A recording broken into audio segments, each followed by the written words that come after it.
ஒரு ஒரு தனி நபர் சாராயம் காய்ச்சி வித்தா அது கள்ள சாராயம், அரசாங்கமே காய்ச்சி வித்தா அது நல்ல சாராயம். அப்படித்தானே?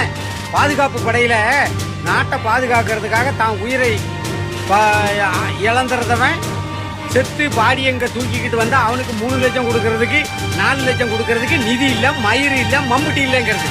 கள்ளச்சாராயம் குடிச்சு செத்தவனுக்கு மட்டும் 10 லட்சம். யார் அப்ப விட்டு காசு?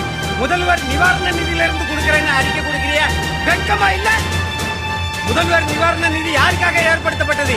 பொதுமக்களுக்கு ஒரு பேரிடர் காலங்கள்ல உதவி செய்யறதுக்கு, பொதுமக்களை காப்பாத்துறதுக்கு. அது பொதுமக்களுக்கு சொந்தமான பணம், குடிகார பையனுக்கு சொந்தமான பணம் இல்ல. யார் அப்ப விட்டு காசை எடுத்து யாருக்கு கொடுக்கறது? கோடி கோடியா கொள்ளையடிச்சு வச்சிருக்கீங்கல்ல நீங்க அமைச்சர்கள் தான், அவங்க காசுல இருந்து கொடுக்கணும். எத்தனை கோடி அடிச்சு வச்சிருக்கீங்க? ஒரு குடிகாரனுக்கு 1 கோடி வரைக்கும் நீங்க கொடுக்கலாம். அப்படி குடி. ஆறு அப்பா வீட்டு காசை எடுத்துக்கிட்டு குடிகார பயலுக்கு கொடுக்க, இது நீ அந்த குடிகாரனுக்கு மட்டும் கொடுக்கல, கள்ளக்குறிச்சியில செத்தவனுக்கு கொடுக்கறதுனால தமிழ்நாடு பூரா பல ஆயிரம் பேர் குடிகாரர் இருக்கா, லட்சக்கணக்கில்.